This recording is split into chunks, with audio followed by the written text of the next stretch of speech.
할렐루야! 감사합니다. 3일 저녁이 되었습니다. 오늘 새벽부터 또 기온이 뚝 떨어졌습니다. 일기예보 보니까 내일과 모레도 영하 6, 7도까지 최저 기온이 떨어지는 추위라고 합니다. 낮에는 또 기온이 많이 올라가지 않습니다. 여러 가지로 옷도 좀 따뜻하게 입고 물도 많이 마시고 그렇게 또 과로하지 말고 잘 충분히 주무시고 그렇게 하지 않으면 감기에 걸리기도 쉽고 주변에 감기에 걸린 이야기들을 많이 들었습니다. 그래서 우리 사랑하는 성도 여러분 건강 유의해 주시기를 새삼 당부드리고 건강 얘기할 때 빠뜨릴 수 없는 것이 또 뭘까요? 육체 건강만큼이나 우리의 마음과 영혼의 건강이 중요합니다. 마음과 영혼의 건강을 위해서도 늘 마음을 써주시고 힘을 써주시고 노력해 주시기 바랍니다. 세상에 공짜는 없습니다. 마음이 건강하길 바란다고 하면서 마음의 건강을 위해서 조금도 시간을 쓰지 않고 조금도 돈을 쓰지 않는다면 자기가 원하는 대로 잘 안 될 겁니다. 그죠? 육체의 건강을 위해서도요. 너무 인색하면 건강을 잃기 쉽고 잃어버린 건강을 빨리 회복하지 못하게 될 것입니다. 그러나 적당하게 투자하는 거예요. 나중에 병원비 내는 것보다 이게 싸 하면서 운동화 사고 운동복 사고 아이고 그 먼 병원 접수증 받고서 한참 기다리고 막 왔다 갔다 그냥 동네 공원 뛰어다니는 게 훨씬 나아. 어차피 들어가야 될 시간이라면 어차피 써야 될 돈이라면 병원에 가가지고 막 기다리고 얼굴 찌푸러져 가지고 아이고 이거 어떡하지 걱정되네. 아유 치료비가 너무 많이 나오면 어떡하지. 아유 왜 이렇게 빨리 안 끝나 그냥 벌써 6개월째 병원을 다니고 있네. 이렇게 부정적인 상태에서 돈과 시간을 아깝게 낭비하는 것이 아니라 긍정적으로 내가 원하는 시간에 아유 가까운 데 수영장도 있는데 수영을 할래. 수영. 아유 가까운 데 공원도 있고 운동장도 있고 나는 거기서 달리기를 할래. 나는 거기서 배드민턴을 할래. 난 그냥 걷기만 할래. 운동화 좋은 거 사고. 그게 훨씬 지혜로운 방법인 것 같습니다. 영적인 아픔도 마찬가지예요. 영적으로 문제가 생겼습니다. 영적으로 문제가 생기면 이게 사실은 치료가 거의 불가능합니다. 영적으로 은혜를 입는 것도 기적이었던 것처럼 영적으로 병들었다가 다시 회복되는 것은 이건 우리의 희망사항 또는 우리의 노력과 의지로 될 수 있는 문제가 아닙니다. 그저 100% 하나님의 은혜로만 회복될 수 있는 것입니다. 예를 들면 이단에 빠졌습니다. 어리석게도 예수 복음을 잃어버리고 이단의 거짓에 속아버렸어요. 그래가지고 엉뚱한 데 가서 굽신굽신대고 있습니다. 그랬다가 이것이 거짓된 것이구나. 이것이 잘못된 것이구나. 내가 어리석게 속았구나. 정신을 차리고 다 털고 나와서 다시 깨끗한 마음으로 예수님만 섬기는 거 거의 불가능합니다. 거의 불가능. 그거를 제가 아무리 목사라고 해서 제가 이렇게 등 몇 번 두들겨주면 깨끗해지는 게 아닙니다. 제가 몇 번 손잡고 기도한다고 문제가 해결되는 게 아니더라고요. 꽤 오랜 치료의 시간이 걸리고 이전으로 돌아가기는 무척 어렵습니다. 그래서 자동차도 애초에 사고가 나지 않아야 되고 영적으로도 애초에 병들지 않아야 된다는 말씀을 그래서 여러 차례 드린 것입니다. 그러니까 아프기 전에 예방하는 게 최고예요. 마음의 상처를 입기 전에 지혜로운 마음을 먹는 게 좋고 영적으로 타격을 받기 전에 하나님의 전신갑주를 취하는 게 좋고 병원에서 주사 맞고 입원하고 병원 신세 지지 말고 평소에 조심하게 또 평소에 자기의 기초 체력을 튼튼하게 해놓는 것이 필요한 것입니다. 사랑하는 성도 여러분, 건강이 필요 없는 성도는 없습니다. 우리 모두 몸과 마음과 영혼, 우리의 전 인격이 하나님 안에서 강하고 더욱 강건하시기를 예수님 이름으로 간절히 축원합니다. 강건하시기 바랍니다. 제가 이제 이 말씀을 드리지 않을 수가 없는데요. 제가 어저께 어떤 찬양 집회에 갔습니다. 찬양 집회라고 알려진 행사는 아니었습니다. 원래 행사는 어떤 행사였냐 하면 이번에 2학기 동안 학생들을 위해서 기도해주고 때로는 밥도 사주고 커피도 사주고 때로는 전화로 상담도 하고 그렇게 전주대학교 학생들 중에서 일부 학생들을 맡아서 그들을 섬겨주느라고 수고가 많으셨습니다. 그런 섬김을 했던 각 소그룹의 리더들을 모아놓고 감사의 밤이라고 하는 행사를 가졌습니다. 그 행사를 하면 조금 일찍 오면 좀 다과도 있고 그걸로 식사도 할 수 있고 시간이 되면 간단하게 예배를 먼저 드립니다. 그리고 나서 한 학기 동안 어떻게 채플이 운영되었는지 영상으로 설명을 해드립니다. 그래서 이번에 몇 명이 예수님을 믿기로 했고 그 중에 몇 명이 이번에 세례를 받았고 그리고 장학금으로는 몇 사람에게 줬고 지금 우리 학교의 이 채플 시스템을 어느 미션 스쿨에서 또 이 본받아 가지고 지금 시행되고 있고 그런 이야기들을 많이 합니다. 그래서 또 찬양 사역자들이 와서 찬양으로 그 자리에 은혜롭게 만들기도 하고 또 선교 지원처나 또는 학교 총장님이나 부총장님이 오셔서 저희 학생들을 위해서 이렇게 기도해 주시고 헌신해 주셔서 감사합니다라고 하는 그런 인사 말씀도 듣고 그런 식으로 이제 행사가 진행되거든요. 자, 그런데 어저께는 좀 색다른 방식으로 그 프로그램이 진행이 됐습니다. 식사를 좀 하고요. 시간이 됐습니다. 시간이 되니까 예배를 먼저 드리는 것이 아니고 예배는 아주 간단하게 그냥 지나가고 영상으로 한 학기 동안 채플이 어떻게 진행됐는지만 간략하게 보여줍니다. 그리고서 뭐 거창하게 선교 보고라든가 총장님이 나와서 격려사 감사의 말씀 이런 거 없이 이제 어저께는 스페셜 게스트가 있었어요. 저뿐 아니라 많은 그리스도인들이 좋아하는 찬양 사역자입니다. 박종호 장로가 왔습니다. 이제 오늘의 교회에서는 장로죠. 그리고 그분이 지금 현재 하시는 일은 선교사를 돕는 일입니다. 그러니까 그 장로님 자체가 사실은 선교사예요. 그리고 뭐 여러 말로 설명할 필요가 없는 대한민국 찬양 사역자를 대표하는 찬양 사역자입니다. 그동안 수없이 많은 앨범도 발표를 했고요. 그리고 수없이 많은 매체에서 또는 각 지역에 있는 교회들을 찾아다니면서 찬양 집회를 인도하셨던 분입니다. 그런데 이제 그렇게 활동을 하시는 분이긴 하지만 그분 개인적인 근황은 우리가 잘 모르잖아요. 그분이요, 어떤 분이냐면요, 몸무게가 130kg입니다. 130, 140.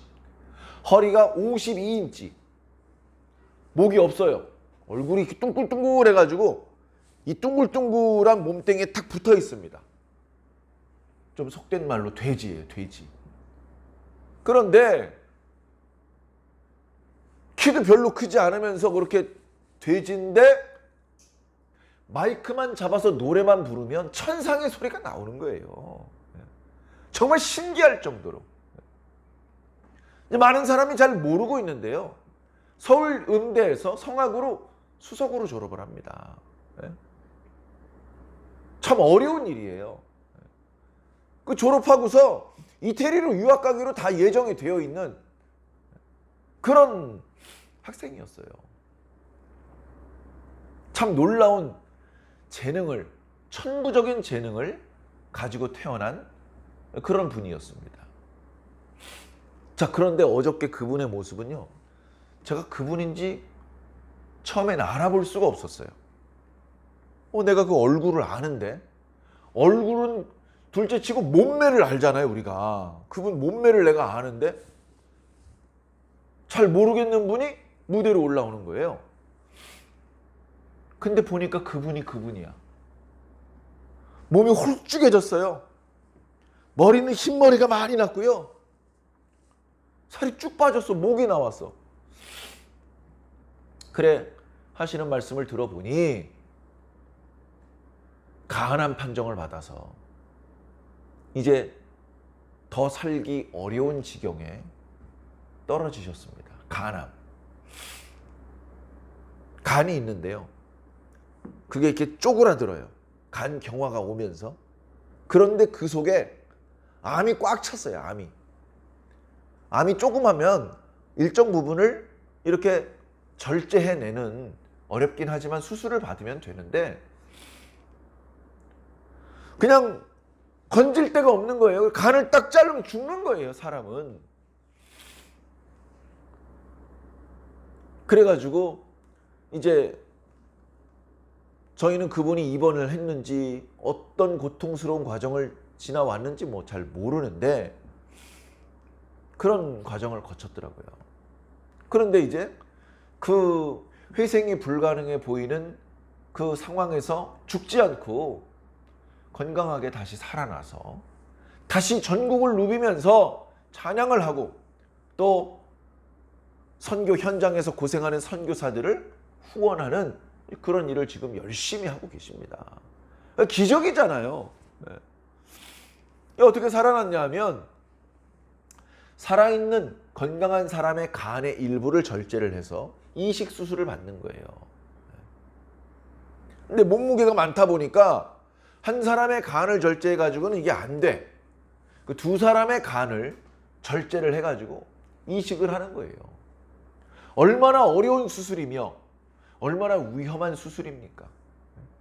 그 수술을 하려면 그 수술을 받는 박종호 장로뿐 아니고 박종호 장로님에게 자기 간의 일부를 기증하는 사람의 생명도 위험해요, 사실은. 그래, 기증자가 안 나타납니다. 기증자가 안 나타나. 그리고 기증자가 나타나더라도 그 다른 사람의 신체의 일부를 내 몸에 이식을 할 때에는 면역적으로 이렇게 충돌을 일으키기 때문에 우리가 원하는 대로 정상 작동이 잘 안 되고 이쪽에 있는 장기 저쪽에 있는 장기끼리 이렇게 싸워가지고 위험한 상황이 될 수 있답니다. 그러니까 최대한 면역적으로 이렇게 충돌을 일으키지 않을 수 있는 사람의 그 장기의 일부를 기증을 받아서 이식을 해야 되는 거예요. 엄청나게 어려운 것이죠. 그럼 누가 가장 유전 정보가 비슷해서 간을 이식을 해도 문제가 없느냐? 가장 비슷한 게 일란성 쌍둥이랍니다. 일란성 쌍둥이. 그 둘은 유전 정보가 비슷하기 때문에 면역 반응이 일어나서 상대방의 장기를 공격하지 않는다고 합니다. 뭐 조금은 문제가 있지만 그래도 가장 안전하다고 합니다. 그런데 이 장로님은 일란성 쌍둥이가 아니에요. 그 다음으로는 형제보다 부모님이나 자식이에요. 부모님이나 자식. 근데 장로님 부모님은 이미 하나님 품에 안겨 계셔요. 이 땅에 안 계십니다. 그러다 보니까 자식밖에 없어요. 자식. 33살 먹은 첫째 딸과 27살 먹은 막내딸이 자기가 기증을 하겠다고 나섰어요.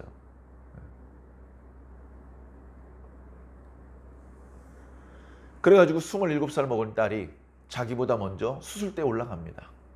마취를 하고요. 온몸에 호수를 13군데 꽂아요. 그리고 배를 가로 세로로 잘라야 됩니다. 나중에 물론 봉합을 다 하는데 그 흉터가요. 시집도 안 간 처녀가 그런 흉터를 남기는 것은 쉬운 결정이 아닙니다. 그러나 아빠를 사랑하는 마음에 걱정하지 마. 요즘 기술이 좋아서 아무렇지도 않대. 그런 얘기를 하면서 오히려 아빠를 안심시키면서 이 수술이 진행이 된 거예요. 그런데 그 중간에서 이 아내의 걱정은 너무나 크죠. 잘못되면 남편과 딸을 동시에 잃어버릴 수도 있어요. 이게 극도의 불안과 두려움이 오면 기도도 잘 안 돼요. 자, 그런 상황에 딸내미가 먼저 수술대에 올라갔는데 이렇게 보니까요. 딸이 죽어가고 있어요. 멀쩡한 사람 배를 잘라가지고 찢어가지고 간땡이를 뜯어냈는데 그게 보통 상황이겠습니까? 몽둥이로 한 대 맞는 거가 쉽지, 간호 세로로 배를 몇십 센치를 찢어가지고 간을 뜯어냈는데 이게 말처럼 간단한 문제가 아닌 거예요. 하나님의 은혜로 결과적으로는 다 살았습니다.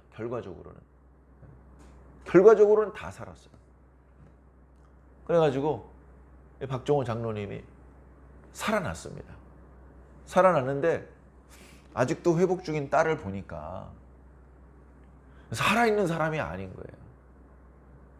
말씀드린 대로 여기저기 호수 꽂혀 있지, 여기 이렇게 절개했다가 봉합한 자국은 아주 흉측하게 흉터가 남아있지, 얼굴은 새카매져 있지, 간 기능이 뚝 떨어졌을 거 아닙니까?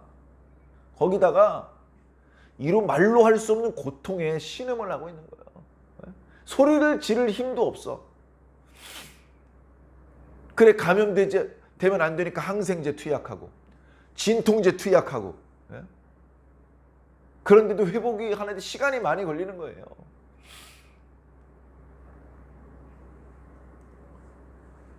그 마음을 은혜로 승화시켜서 저희들에게 말씀해 주시더라고요. 하나님께서 우리를 사랑하셔서 우리를 구원하기 위해서 하나밖에 없는 아들 예수 그리스도를 이 땅에 보내신 거예요. 자기 아들의 몸이 갈갈이 찢어지는 거를 하나님께서 보고 계실 수밖에 없는 거예요. 우리를 살리려면 그 방법밖에 없기 때문에 그렇게 하신 거예요. 거절할 수 있어요. 우리 죽거나 말거나 포기할 수 있어요. 우리 생각엔 그럴 수 있을 것 같아요. 그런데 하나님께서 하실 수 없는 것 중에 하나가 우리를 포기할 수가 없는 거예요. 하나밖에 없는 아들을 죽게 만들어서라도 우리를 포기하실 수가 없는 거예요. 그게 우리가 상상하기 어려운 하나님의 사랑입니다.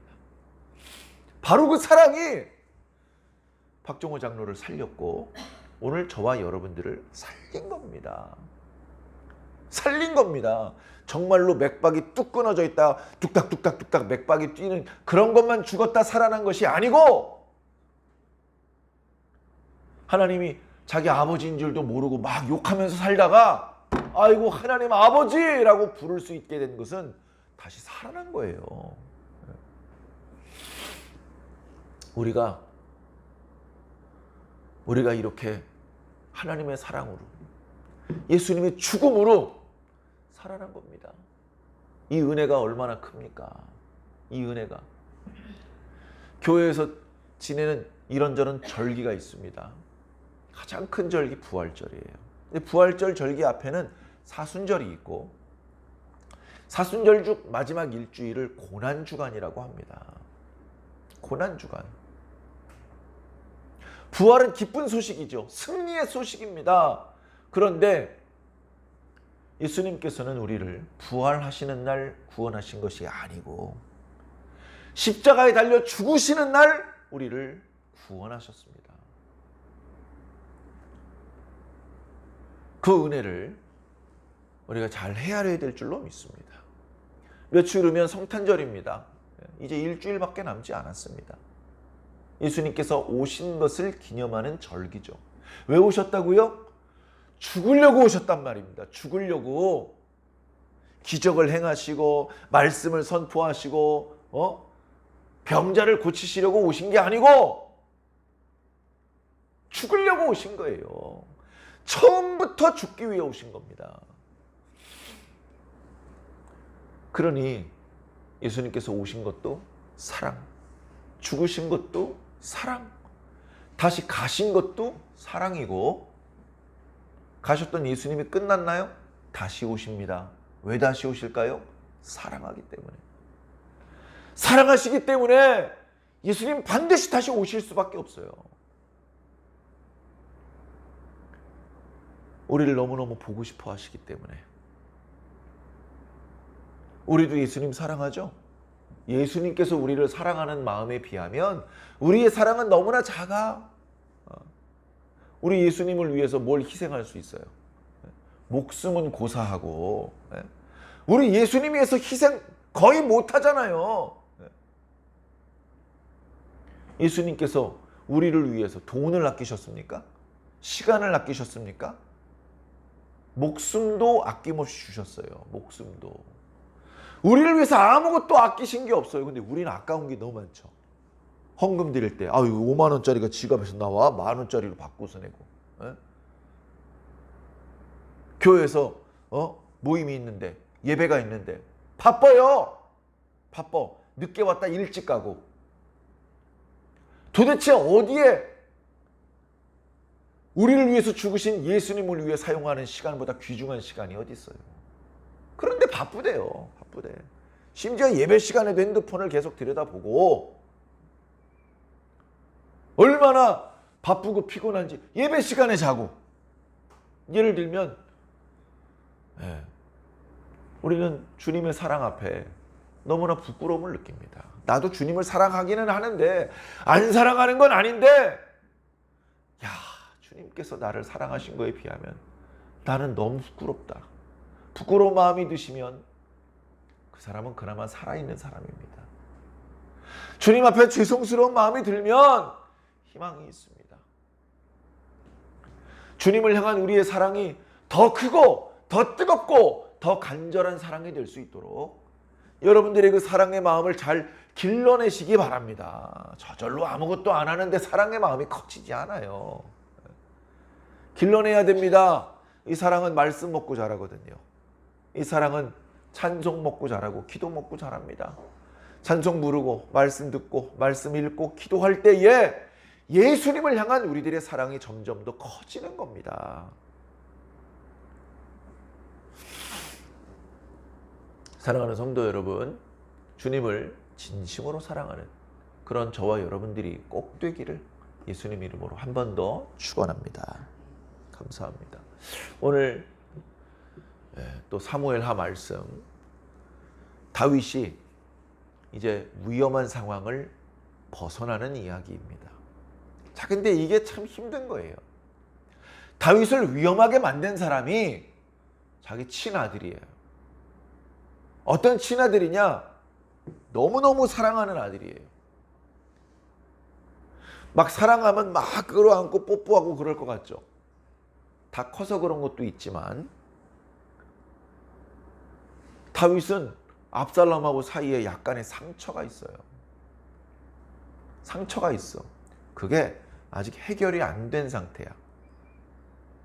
그래서 마음속으로는 너무너무 사랑하는데 멀찍이 쳐다만 볼 뿐 그걸 표현할 수가 없어요. 야, 인마, 내가 너 사랑하는 거 알지? 알죠, 아버지. 그렇게 얘기를 하기에는 아직 풀어야 될 매듭이 많다니까요. 그런데 그런 매듭이 많긴 한데 그래도 사랑을 해. 사랑을 해. 왜 그런지 모르게 자꾸 보고 싶고 한 번 더 그 목소리를 듣고 싶고 맛있는 거 있으면 같이 먹고 싶고. 그러니 이런 반역자, 감히 나를 죽이려고 하다니, 야! 갈갈이 찢어 죽여버려라. 이렇게 명령을 내릴 수가 없는 거예요. 자기 아들의 군대와 자신의 군대가 전쟁을 벌여야 돼. 얼마나 속상한지 모릅니다. 자신의 아들의 군대도 이스라엘 백성이에요. 자신의 군대도 이스라엘 백성이에요. 싸우면 이스라엘 백성이 죽어요. 자기가 이기면 아들이 죽어야 되고, 아들이 이기면 아버지인 자신이 죽어야 돼요. 얼마나 속상한 상황입니까? 그러나 전에도 말씀드렸던 것처럼 나단 선지자의 우화를 들으면서 자신이 하나님 앞에 범죄했다는 것을 깨닫고 즉시 회개했으며 하나님께 용서를 받았습니다. 용서를 받았기 때문에 바로 죽이지는 않으셨어요. 그러나 그 죗값은 치러야 됩니다. 다윗이 저지른 죄가 다름 아닌 간음죄요 살인죄였습니다. 이제 그 간음과 그 살인이 다윗의 집안에서 일어납니다. 첫째 아들이었던 암논이 셋째 아들이었던 압살롬의 동생 다말을 간음합니다. 그리고 몇 해 후에 압살롬은 암논을 죽입니다. 자기 형제들 가운데, 그러니까 다윗으로 말하면 자식들 사이에서 간음과 살인이 일어났습니다. 살인을 저지른 놈도 도망가 버렸어요. 순식간에 아들 둘을 잃어버린 거나 마찬가지 상황입니다. 그러고서 무슨 할 말이 있습니까? 전에도 말씀드렸지만 욕하는 건 쉬워요. 암논이 멍청한 놈, 압살롬이 나쁜 놈, 욕하는 건 쉬워. 막 욕하고서 뭐 어쩌라고요? 문제가 해결이 안 되잖아요. 남입니까? 내가 애굽 왕입니까? 저 유다 멍청한 놈들하고 욕하면 끝납니까? 자기 집안 일이고 자기 나라의 일이에요. 마음에 안 들어도 용서해야 되고, 비어있는 세자의 자리를 채워 넣어야 되고, 나라를 안정시켜야 됩니다. 민심을 안정시켜야 됩니다. 경제를 안정시켜야 됩니다. 자, 이런 상황에 멀리 도망갔던 압살롬을 다시 복귀시켰어요. 용서해 줬습니다. 그런데 압살롬의 마음의 상처와 응어리는 해결되지 않았어요. 근본적으로 다윗이 암논이 잘못한 거다, 그렇게 시비를 명확하게 가려주지 않았어요. 압살롬과 그의 여동생 다말의 마음을 제대로 위로해주고 어루만져주지 않았어요. 그러니 상처가 그냥 남아있는 거예요. 이 일을 공평하게 처리하지 못한 왕은 자격이 없다. 비록 그가 내 아버지지만 내가 사랑하는 동생을 위해서라도 다윗을 죽여야 되겠다. 이런 악한 마음으로 그 분노가 발전했고, 그저 다윗의 집안에 숨기고 싶은 간음죄와 살인죄가 벌어진 정도가 아니라 압살롬이 반역을 일으켰습니다. 재미있는 건 압살롬이 다윗의 아들이고 유다지파인데도 불구하고 유다지파보다 다른 이스라엘 10지파가 압살롬을 압도적으로 지지해 줍니다. 유다지파는 절반 이상은 다윗의 편이고 나머지 절반은 어찌할 줄 모르는 상황이에요. 눈치만 보고 있습니다. 대표적으로 제사장이었던 사독과 또 한 분 이름이 갑자기 생각 안 나는데, 그 두 제사장은 이렇게 다윗을 마음으로 흠모하고 지지하지만 압살롬 옆에 있을 수밖에 없어요. 거기 성소도 있고 하다 보니까. 자, 이런 상황입니다. 하나님께서 다윗을 안 보는 것 같아도 다 보고 계십니다. 다윗이 도망가는 장면, 고생하는 장면, 시므이라는 사람이 쫓아오면서 먼지를 날리면서 욕하는 장면, 그 모든 장면 가운데 다윗이 어떻게 기도하고 있는지, 어떻게 겸손하고 있는지, 어떻게 자신의 몸을 낮추고 있는지 하나님께서 다 보십니다. 그러면서 이제 하나님께서 도와주기 시작을 해요. 후세를 만나게 하시고, 후세가 다윗을 위해서 예루살렘에 들어가서 거짓으로 압살롬의 모사꾼이 되게 합니다.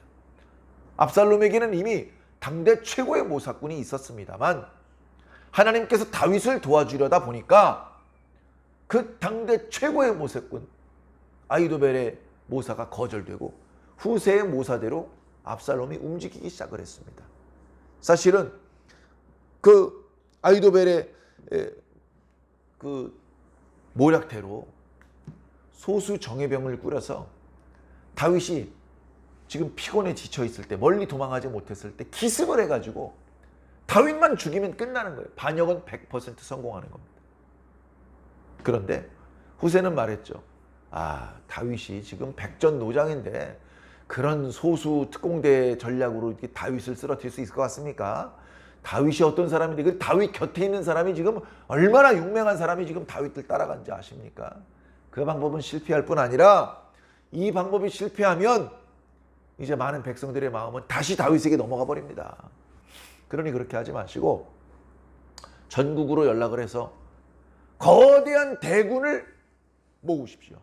그래가지고 그 거대한 대군으로 다윗을 포위해서 항복을 받아내시면 압도적으로 승리하실 수 있습니다.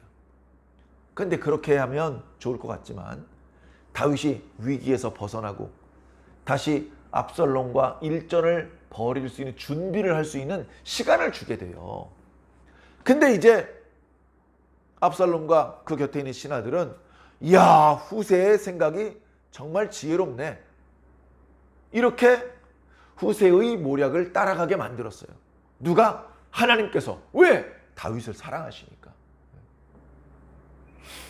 그래서 다윗은 안전하게 요단강을 건너갈 수 있었고 마하나임에서 저쪽 암몬과 그 마하나임 주변에 있는 이스라엘 사람들의 도움을 받으면서 피로를 풀 수 있었고 재기할 수 있었습니다.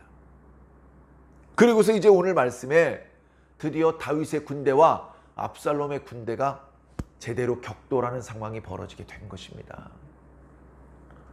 사실 이 전투는 아까도 말씀드렸지만 어느 편이 이기든 이스라엘 백성들이 많이 죽게 됩니다. 다윗의 가족들이 죽어야 됩니다. 일어나지 말았어야 될 전쟁입니다. 그러나 피할 수가 없습니다. 이제 전쟁이 일어났습니다.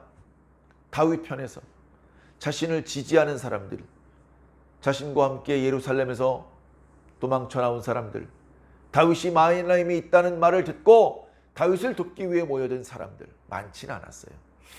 그 사람들을 이렇게 다윗이 만납니다. 그 부대를 세 수로 나눕니다. 세 수로.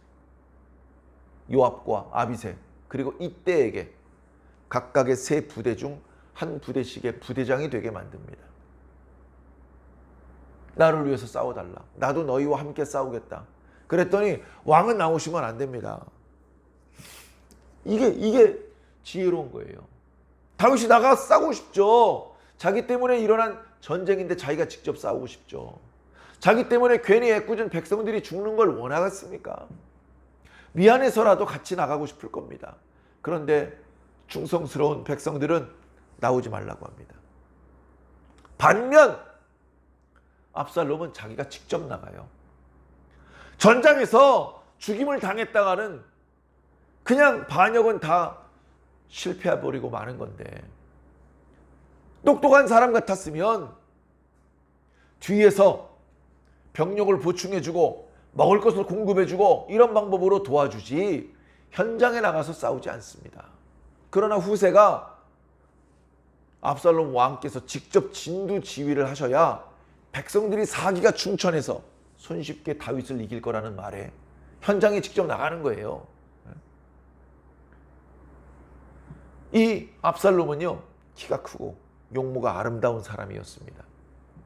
특히 그의 모발이 숱도 많고 머리가 아름다웠다 그랬어요. 그래서 1년에 두어 차례씩 머리털을 자릅니다.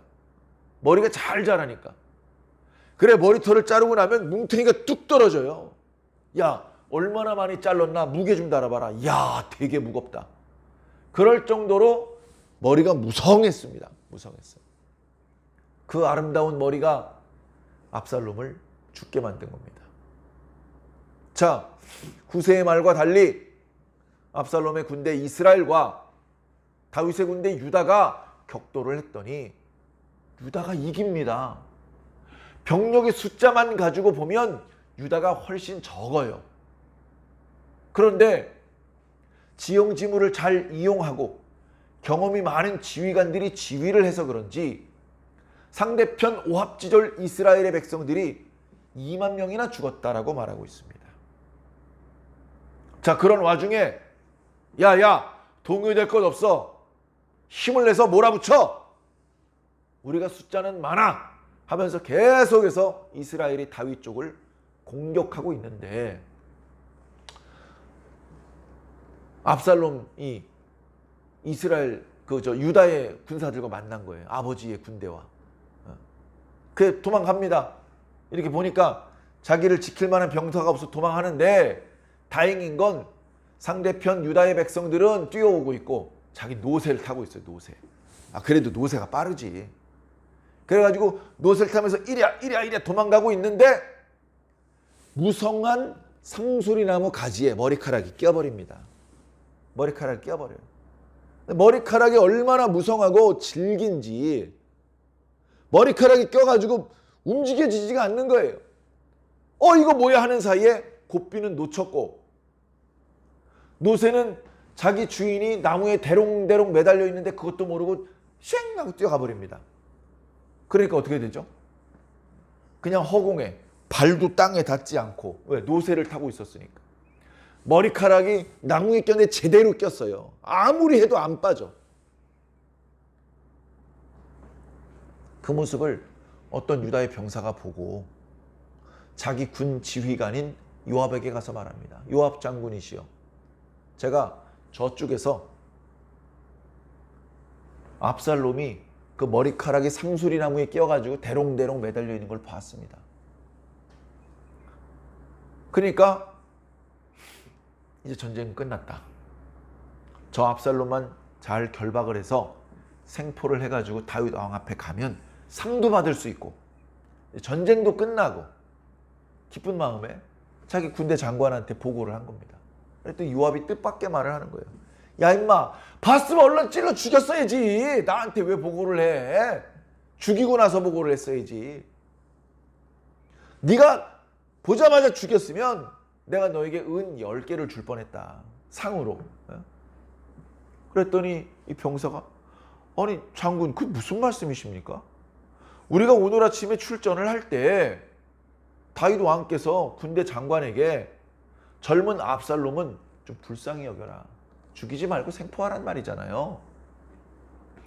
그렇게 말하는 거 저희도 다 들었습니다. 왜?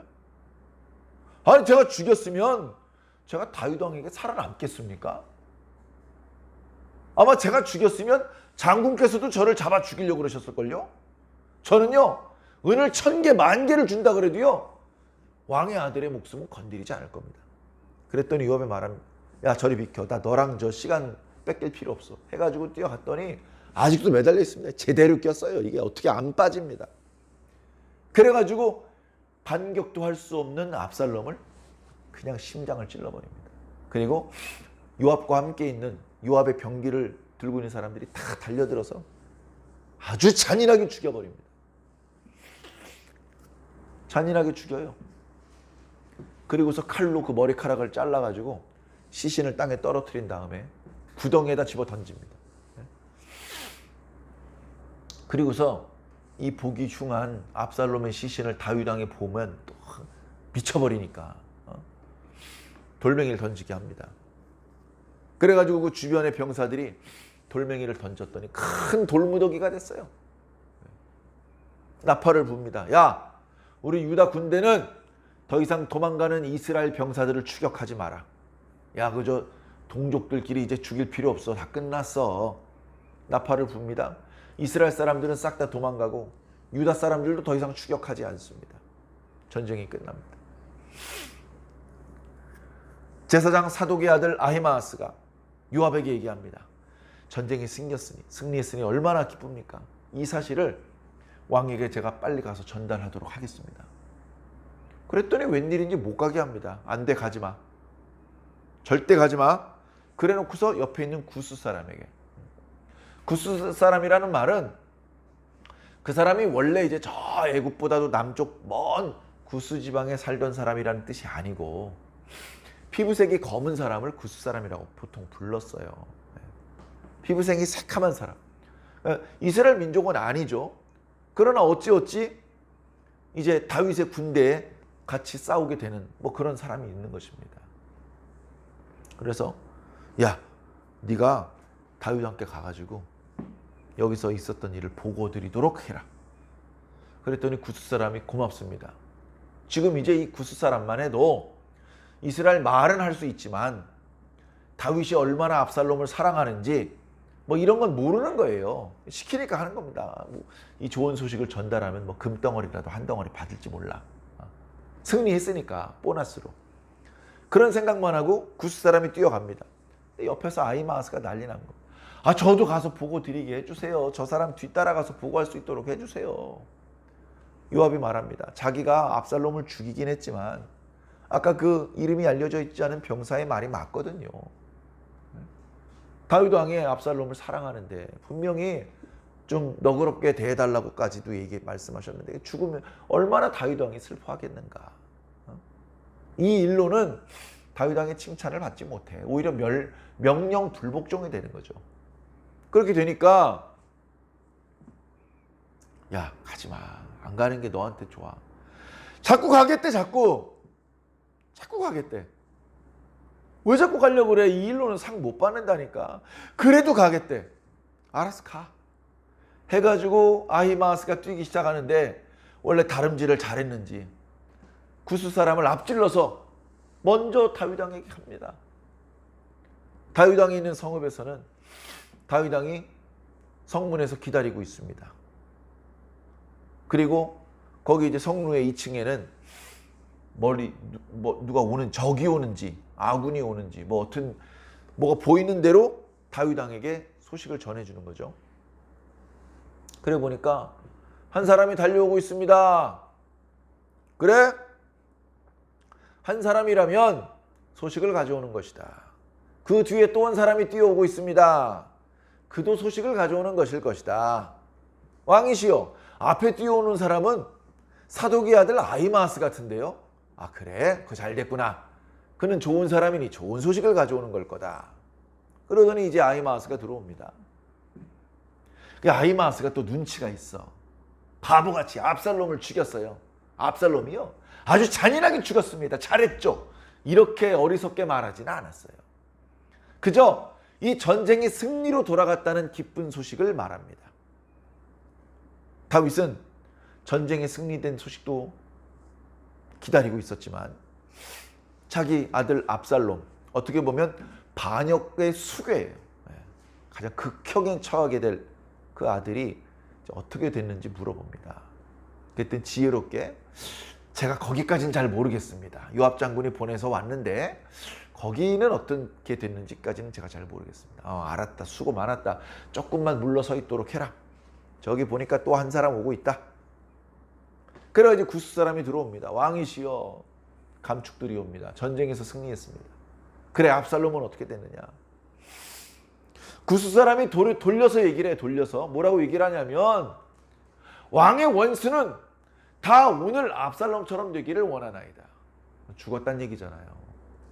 압살롬이 살아있길 바랬는데 전쟁 중에 뭐 이렇게 좀 흉터가 생기고 그건 괜찮아. 치료하면 되니까. 죽었다는 얘기잖아요. 죽었어. 그러니까 다윗이 전쟁의 승리가 문제가 아니야. 아들이 죽었어. 조금 전까지는 멀찍이서 누가 오는지 보던 그 2층으로 다윗이 올라갑니다. 사람들 보는 데서 울고 싶지 않으니까. 거기를 올라가는데 올라가면서 뭐라고 말하는지 다 들려요. 다윗이 울고 있으니까요. 아무도 숨소리도 안 내. 짐승소리, 새소리도 안 들려. 다윗이 속닥거리는 소리까지 다 들리는데 다윗이 뭐라 그러냐면 내 아들 압살롬아, 내 아들 압살롬아, 차라리 내가 죽었어야 했는데 아이고 내 아들아, 내 아들아, 이러고 올라갑니다. 그러니까 어떻습니까? 다들 말을 못하고 눈치만 보고 있습니다. 눈만 꼼뻑꼼뻑 뜨고 있습니다. 이 뒷이야기는 물론 다음 주에 우리가 묵상하게 될 말씀에 나타나는데요. 이때 다윗의 심정은 너무나 가슴 아픈 상황이죠. 너무나 가슴. 이런 불미스러운 일이 결국 자기 때문에 생겨났다는 것을 느꼈을 것이고 자기 아들한테 너무 미안했을 것입니다. 이 상황이 이런 상황 자체가 생기질 말았어야 되는데 이미 씨는 뿌려졌고 이미 그 씨는 뿌리를 내리고 싹을 틔워 자라고 있고 그 열매는 쓰디 쓴 게 뻔한데 막을 방법이 없고 살다 보니 그런 상황도 보게 되더라고요. 사랑하는 성도 여러분, 우리가 다 할 수 있는 것 같아요. 할 수 없는 일이 더 많습니다. 내 맘대로 내 원대로 안 되는 게 더 많아요. 되는 것보다. 그래서 기도가 필요합니다. 기도 무용론을 얘기하는 사람들이 요즘 많습니다. 포스트 모던 시대, 다양한 가치를 존중하고 그러다 보니까 절대 가치, 절대 진리, 절대 권위는 인정을 하지 않는 시대. 선생님의 권위도 인정할 수가 없고 부모님의 권위도 인정할 수 없고 사장님의 권위도 대통령의 권위도 목사님은 고사하고 하나님의 권위도 인정할 수 없는 시대를 우리가 살고 있습니다. 성경의 권위요? 웃습니다. 웃어요. 그런 시대에 지금 우리가 살고 있는데 과연 이런 식의 사고방식이 맞는 것일까요? 하나님의 권위를 무시하고 쓸데없는 말 같지도 않은 소리도 다양성을 존중해야 된다는 이유로 존중받는 그런 분위기가 정말 올바른 그런 정말 인간을 건강하고 행복하게 만드는 방법일까요? 제가 목사라서가 아니라 객관적으로 과학적으로 그럴 수 없습니다. 야, 어떻게 성별이 남자고 여자만 있을 수 있냐? 야, 뉴욕 가봐. 성별이 71개야. 출생신고할 때 71개 젠더 중에 하나를 선택해서 출생신고를 해야 돼. 성별이 남성하고 여성밖에 없다고? 야, 정말 너 노땅이구나, 노땅. 그런 말을 하면서 자신은 매우 다양성을 존중할 수 있는 사고방식이 깨어있는 사람이고 열린 사람이고 시대를 앞서가는 사람이고 뭐 이제 그런 생각을 가지고 있는데 그래, 성별을 71개를 인정하고 나면 자녀는 어떻게 낳냐? 자녀는 어떻게 낳냐? 다양한 가족의 형태를 인정하래요. 남자와 남자가 결혼할 수도 있고 여자와 여자가 결혼할 수도 있고 그렇게 해도 가정을 구성할 수 있다는 겁니다. 다양한 가족의 형태를 인정하라는 거예요. 그렇게 하면 자녀는 어떻게 나올 건데? 자녀는 입양하면 된대요. 입양. 그래, 입양한 그 애는 누가 낳아야 되냐고, 누가. 여러분, 자녀를 낳을 수 있는 성은 남성과 여성밖에 없습니다. 제가 삐딱한 사람이라서 편협한 사고방식을 가지고 있는 사람이라서 그런 것이 아니고 과학적으로 그렇습니다. 종교적으로 신앙적으로 말씀드리는 게 아니고 과학적으로 다른 성별로는 자식을 낳을 수가 없어요. 이건 최근에 결정된 게 아닙니다. 매우 오래전부터 이 땅에 인간이 존재한 그때로부터 지금까지 한 번도 변동된 적이 없는 불변의 진리입니다. 포스트 모던 불변의 진리 싫어하거든요. 모든 건 변한다. 절대 진리는 없다. 상대 진리일 뿐이다. 그렇게 주장하면 멋있습니까? 멋있는 게 밥 먹여줍니까? 나는 오늘 기분이 남자 같아. 사실은 여잔데. 난 오늘 기분이 여자 같아. 그래가지고 여자 화장실 가고 목욕탕도 여탕을 갑니다. 병원에 가서도 나 여자니까 여자 약 주시오. 그렇게 해가지고 건강이 치료되고 그렇게 해가지고서 뭐 무슨 좋은 일이 생깁니까? 근데 이런 얘기를 이제 어떤 법이 통과되면 목사도 말을 못하는 시대가 된대요. 법적으로 이런 말을 하는 게 불법인 시대가 된답니다. 그때가 되면 많은 목사님들이 벌금을 내가면서 감옥에 가면서 이런 얘기를 하겠죠. 법을 국회에서 통과한다고 진리가 바뀌는 게 아닙니다. 법에서 해는 내일부터 서쪽에 뜨기로 대한민국 헌법에 명시가 되어 있습니다. 라고 말한다고 해가 서쪽에서 뜨는 건 아니라는 것이죠. 정신 차려야 됩니다. 포스트 모던. 그게 필요한 필요한 분야가 있죠. 아무 데나 갖다 붙이면 안 되는 겁니다. 그 정도 분별력도 없는 것이 오늘 현대 우리 사회입니다. 사랑하는 성도 여러분, 오늘 말씀에 다윗이 결국은 이제 압살롬을 죽이면서 반란을 평정하고 다시 본래 자리를 회복합니다. 그런데 너무나 아픔이 커요. 한번 선을 넘어서 탈선해가지고 굴러먹다가 돌아오니까 너무 상처가 큽니다. 돌이키기 어려운 상처가 생기는 거예요. 쉽지 않습니다. 사랑하는 성도 여러분, 우리가 너무 멀리 나가면 안 됩니다. 너무 멀리 돌아가면 안 됩니다. 이거 일이 지금 잘못 돌아가고 있구나. 이거 방향이 좀 틀렸는데? 이게 이제 느껴질 때가 있거든요. 그게 느껴지면 멈춰야 돼요. 멈춰야 됩니다. 그때 멈추기가 쉽지 않을 겁니다. 100km, 120km로 달리고 있을 때 브레이크 꾹 밟는다고 차가 갑자기 끽 씁니까? 잘 멈춰지지 않을 겁니다. 그래도 계속 멈추기 위해서 노력을 해야 됩니다. 빨리 멈출수록 손해를 줄일 수가 있어요. 술을 마시잖아요. 그럼 간이 큰 손상을 입으면서 죽어갑니다. 처음엔 모르죠. 나이 먹고 또 너무 무리하고 이러다 보면 통증이 옵니다. 여러 가지 증상들이 나타납니다. 멈춰야 돼요. 근데 잘 안 멈춰져. 그때는 이미 막 멈추기 어려운 상황이 돼버립니다. 힘들어도 멈춰야 돼요. 멈춰야 살 길이 열리는 겁니다.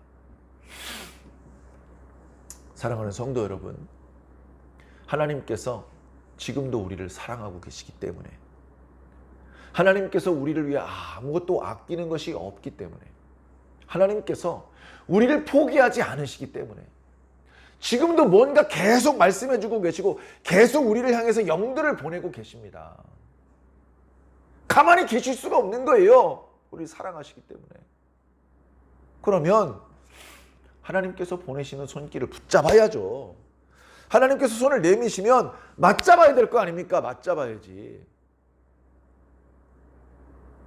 하나님께 손 내미시는데 손금 봐드릴 겁니까?